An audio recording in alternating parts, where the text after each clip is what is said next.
Hello. I am gonna be honest, I recorded this yesterday already, but it's all out of focus because I now have a camera.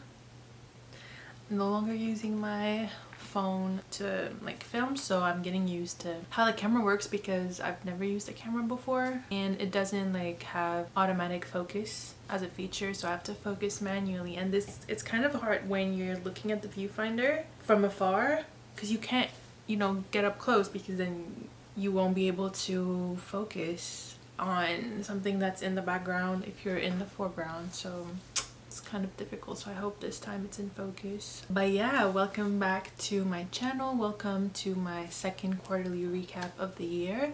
I didn't post for the past 3 months, so the last quarterly recap is my latest video, and that is because a lot has happened. I have a lot to talk about, but I'm not gonna yap for 3 hours, so I'll try to make this short and sweet. I also have a new chair which creaks a little bit. That's okay. It's okay. I wrote down everything I wanted to talk about. Mainly, I wanted to do a reading wrap up for the past 3 months. It's very short. It's only 4 books. I also want to do a July TBR because, or maybe I'll do a summer TBR, to be honest, because the July TBR is too short. So I'll do a summer TBR. Ooh, this is me being impromptu. This is innovation because this isn't in here. And here it just says July TBR. Let's do summer TBR. That's a better idea. And then I also wanted to talk about just life updates because I don't want to talk about music and movies this time because I don't remember anything that I've seen or listened to that was out of this world since the last wrap up, except for one movie, but I think I might have talked about. Anyways, I'm not gonna get into movies and music this time. Maybe in the next wrap up if I see something that's worth mentioning, because I'm quite disappointed this year, to be honest, with the films that came out. I've only given 5 stars to 2 films, but if you're interested in looking at my 2025 movie ranking, you can do so on my letterbox. I have a list pinned to my profile, so link in the description for those who are curious. Let's just start with the past 3 months, what I've read. Like I said, I read 4 books, 3 of which I own physically and 1 I read on my Kobo. So I'll start with the physical books and then I'll get into the Kobo read. Here is the stack. It's a little shy, it's a little skinny, but yeah, so we have Billy Summers, 12 Angry Men, and The Fall. Let's start with the easiest one to talk about, I guess, which would be Billy Summers by Stephen King. I read this because I remember seeing it going around online. I've never read Stephen King. I mean, I've tried 10 years ago and I just never finished the book. So when I saw this at a secondhand bookstore, I thought, oh, okay. I saw quite a few people read this one online, so I thought I would give it a try. It's not very Stephen King-y, as in it's not supernatural or scary at all. It's just the story of Billy Summers, who is a kill for hire, a hitman, and we just follow his story of killing a bad guy and the repercussions. It's interesting. It's well written. I like the characters, lots of character development, which I enjoy. I hate when the character does not change from the beginning to the end of the book. So this is a really good book if you like to see your characters grow. But yeah, the characters were very easy to get attached to, in my opinion. So yeah, 4 out of 5 for this one. Okay, the next one that I'll talk about is 12 Angry Men by Reginald Rose. You might have seen the movie from the 1950s. This was also written in the 50s. It says 55 here, so yeah, 1955. It's a play. I'm gonna just read that top sentence right here because I think it really encapsulates the theme of the play. It says, "One man refuses to succumb to prejudice so that 12 men can prevent a miscarriage of justice." It's basically a group of jurors, 12 of them, 12 angry men, and they have to deliberate on whether this, I think he's a teenager, is guilty of murder or not. And they all agree except for one man, and that one man kind of brings up the idea of prejudice and stereotype and just racism in a way, because I guess one of these, I don't want to spoil it, but like one of these men is very against the accused being not guilty because of what he looks like and where he comes from, which is, you know, not a good look. It says here, a blistering character study and an examination of the American melting pot and the judicial system that keeps it in check. 12 Angry Men holds at its core a deeply patriotic faith in the US legal system. The play centers on Juror 8, who is at first the sole holdout in an 11-1 guilty vote. 8 sets his sights not on proving the other jurors wrong, but rather on getting them to look at the situation in a clear-eyed way, not affected by their personal prejudices, I don't know, or biases. Reginald Rose deliberately and carefully peels away the layers of artifice from the men and allows a fuller picture of them and of America at its best and worst to form.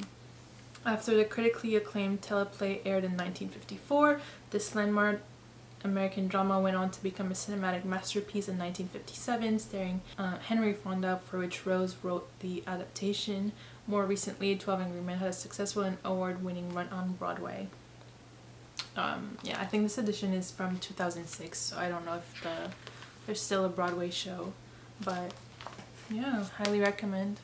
And it's super short, so if you're in a slump, or if you don't know what to read in the park this summer, this could be good. Okay, now into the hard to explain, the book I'm like most scared to talk about right now because of how complicated it is to like translate, is The Fall by Camus. This is the French edition. I really love this edition. I showed it in my last video, but I think it's gorgeous. It has sprayed edges. Absolutely love it. I got this at a thrift store for like $2. What a deal. This was written in 1956, a bit before Camus died. It's one of his last books ever written. It's a, you know, if you know Camus, you know what he talks about in his books, but this one is like it's more of a monologue. It is a monologue. I mean, it's only one character speaking the entirety of the book to this stranger that we never hear. We never know his name, we never know anything about this other person, but the main character just spends the whole book talking about how he used to be like a moral man. He used to be a defense lawyer. He used to work in the justice system, and then one day randomly an incident happens, something tragic happens, and he doesn't do anything to prevent it, but he could have. And this kind of like begins his spiral into who he is as a person, and you see guilt, you see despair, you see disappointment in this man's story, and it's very interesting. But he really spends the whole book just spiraling, but not in a Dostoevsky way, like in a Camus way, like in a very like what does this mean way, you know. I want to say it's one of his more like less understood books. I don't know, but that's how it feels to me. Like the story and the plot and the message doesn't stand out on a first read. It does stand out though once you go like dig deeper and you go online and do some research on what this all meant. Last book I want to talk about is Why I Write by George Orwell. It's on my Kobo. I did write notes for that one as well because it's more of like essays. It's not a story, it's just 4 essays. I read the Penguin edition. I don't know other editions exist with different stories in them, but this edition had Why I Write, The Lion and the Unicorn, A Hanging, and Politics in the English Language. So there are 4 essays.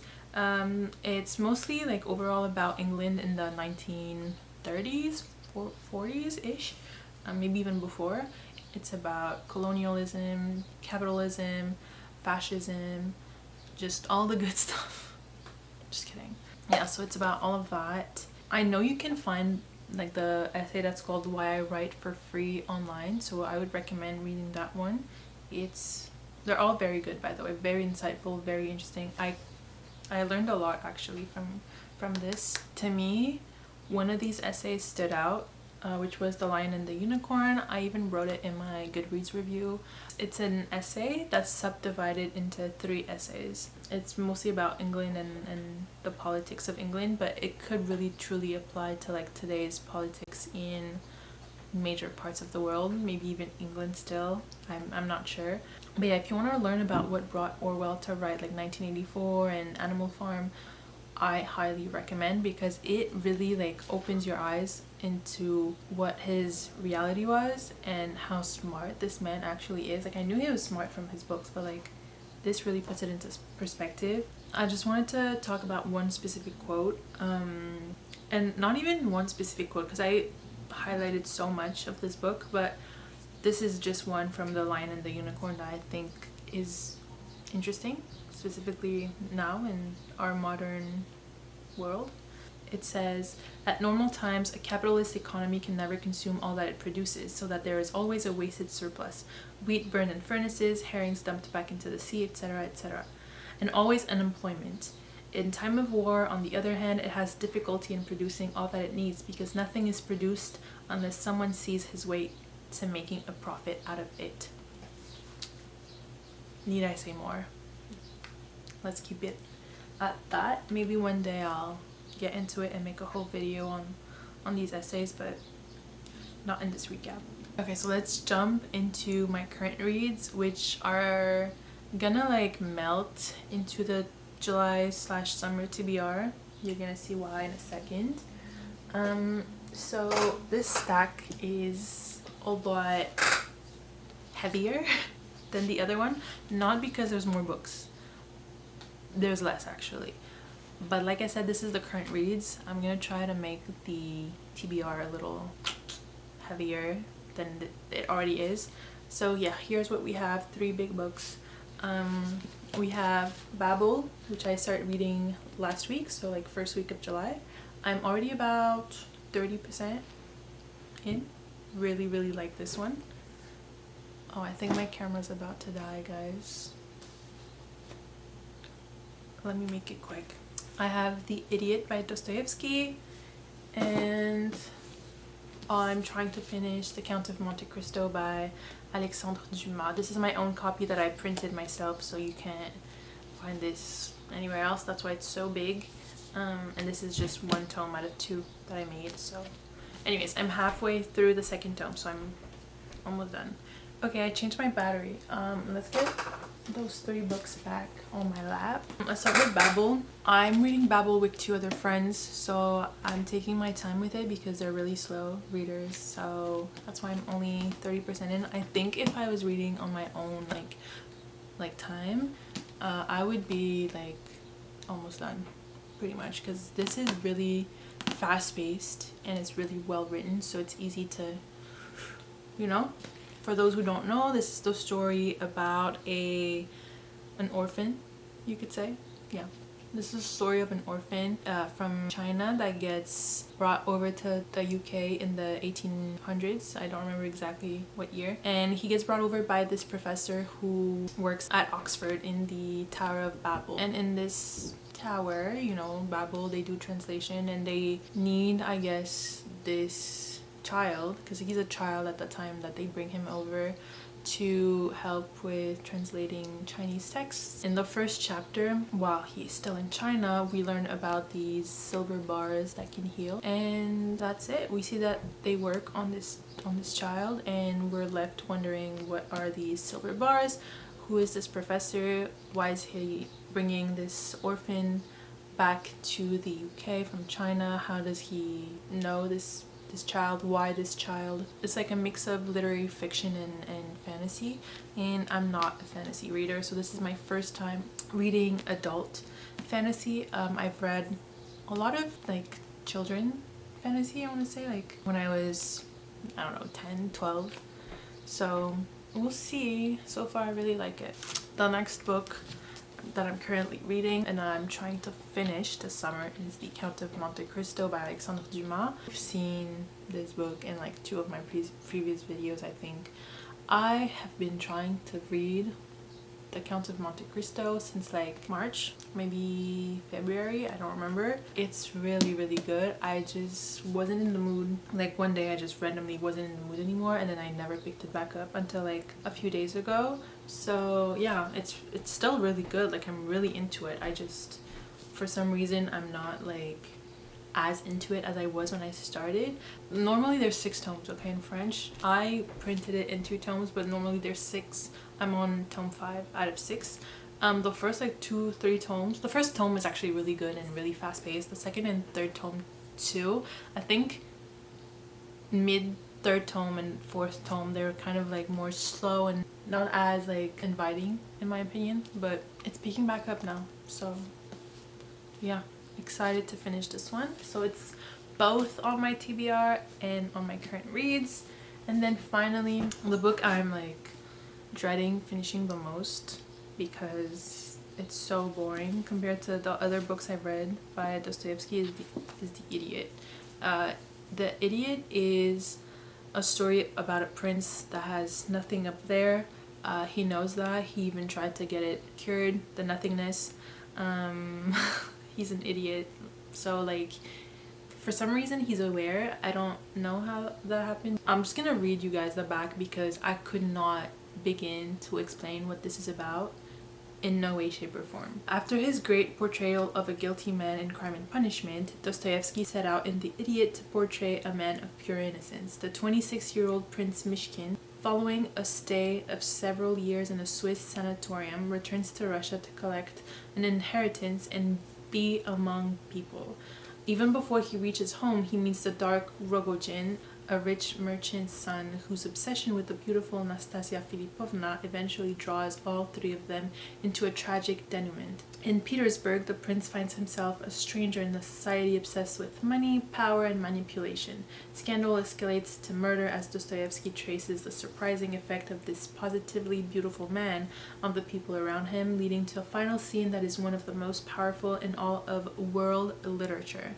So I'm like a little more than halfway through. I'm not gonna lie, I've been reading the Sparks notes after every single chapter almost, because I do not like, I had a blast reading Crime and Punishment. I had a blast reading Notes from Underground, reading White Nights, reading, oh my god, what's the other one?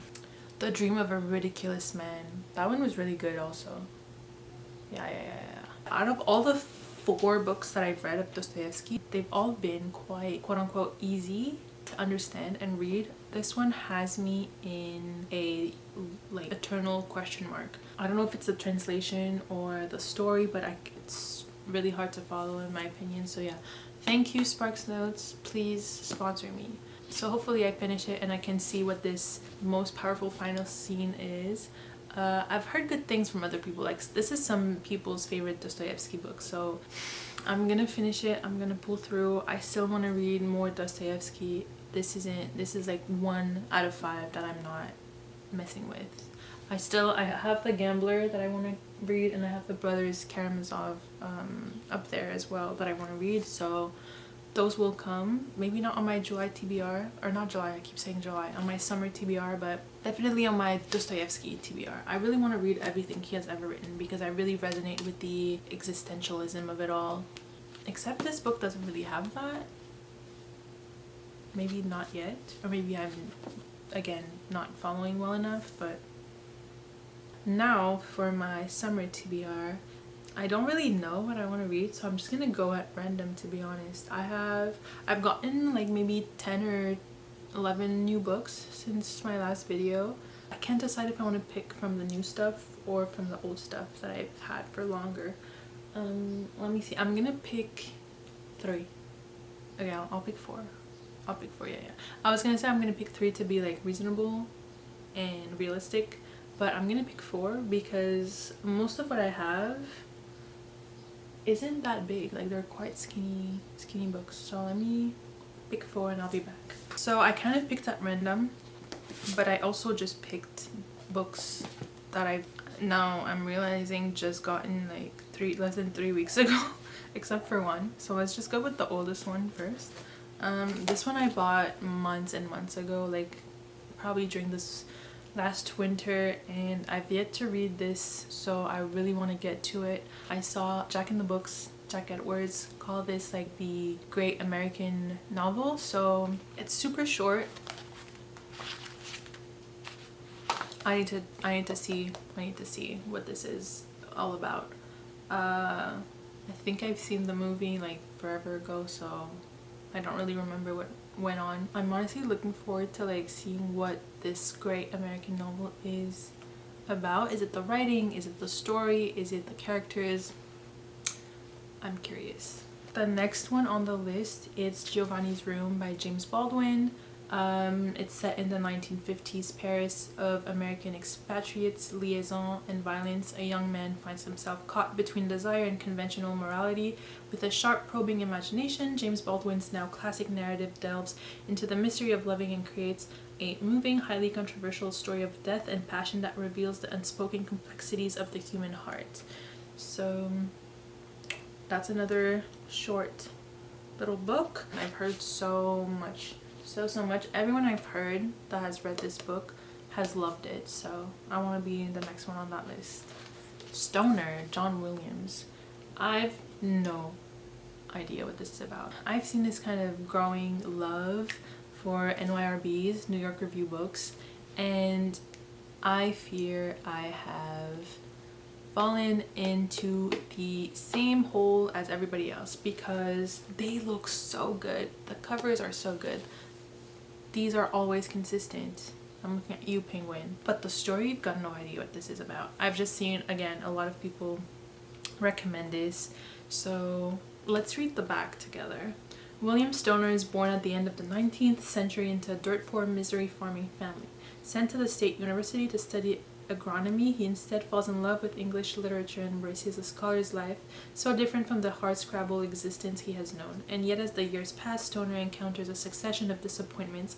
Marriage into a proper family estranges him from his parents. His career is stymied. His wife and daughter turn coldly away from him. A transforming experience of new love ends under threat of scandal. Driven even deeper within himself, Stoner rediscovers the stoic silence of his forebears and confronts an essential solitude. I wouldn't say this is a book talk book, but pretty sure I've seen it on book talk quite a bit. I'm on like literary fiction book talk, so I don't know if that counts. Anyway, next one. This one still has the price sticker on it. A Clergyman's Daughter. Is that the name? A Clergyman's Daughter, George Orwell. I love George Orwell. I really do. I don't even know what this is about. I just bought it because it's from Orwell and it was discounted. Intimidated by her father, the rector of Knipe Hill, Dorothy performs her submissive roles of dutiful daughter and bullied housekeeper. Her thoughts are taken up with the costumes she is making for the church school play, by the hopelessness of preaching to the poor, and by debts she cannot pay in 1930s Depression England. Suddenly her routine shatters and Dorothy finds herself down and out in London. She is wearing silk stockings, has money in her pocket, but cannot remember her name. Orwell leads us through a landscape of unemployment, poverty, and hunger, where Dorothy's faith is challenged by a social reality that changes her life. And I think I've never read a Penguin modern classic before, so I think this will be my first one. An Orwell. Quite happy with that, actually. And I thought the cover was great. Now I'm gonna remove the sticker off camera, but the cover, really into it. Okay, so that's all the books. That was the reading recap, current reads, and the TBR for the summer. I think it's a good TBR. To be honest, there's a lot more books I want to read that I've had for longer, but I think I'm gonna keep it short after these 3 bigger books that I'm reading right now. That was what influenced my decision, I think. Let's get into like the life recap. I work a 9 to 5 now, so less time to film. This week I was off and I like spent all of my time doing nothing. I ran a few errands, but like I just enjoyed doing nothing as much as I could, because it's not gonna happen for another like few months at least. Yeah, so I don't know how often I'll post videos. It might be like a once a month type of thing. Hopefully I can do a little more. I want this to be something I do for fun and when I have the time. So that's why I don't know. I started this channel trying to do like a every 2 weeks type of schedule, but it's not realistic. But regardless, I love reading. I'm hoping to get back on track, get out of the slump. Hopefully Babbel helps me do that because I'm really enjoying it. I've tabbed it already quite a bit because it's so good. My only complaint right now is that it feels like she wrote this for non-readers, if that makes sense. It's a lot of foreshadowing that is like obvious. It's not really subtle, and you can really pick up on it if you're paying attention. I wish she was a bit more subtle with her foreshadowing, because it makes the reveals afterwards less like surprising. Also, before I leave, I got a cat. He's hiding right now so I can't show him to you guys, but I'll end the video with like a few clips of him because he is a cutie and I'm really happy. I love cats. So yeah, on that note, I hope I see this camera soon again. I hope it doesn't go back to where it came from in a dark corner of my apartment. On that note, I wish you all a great summer. Let me know what's on your summer TBR. I'm curious. Do we have some books in common? Maybe. Okay, bye. Mimi.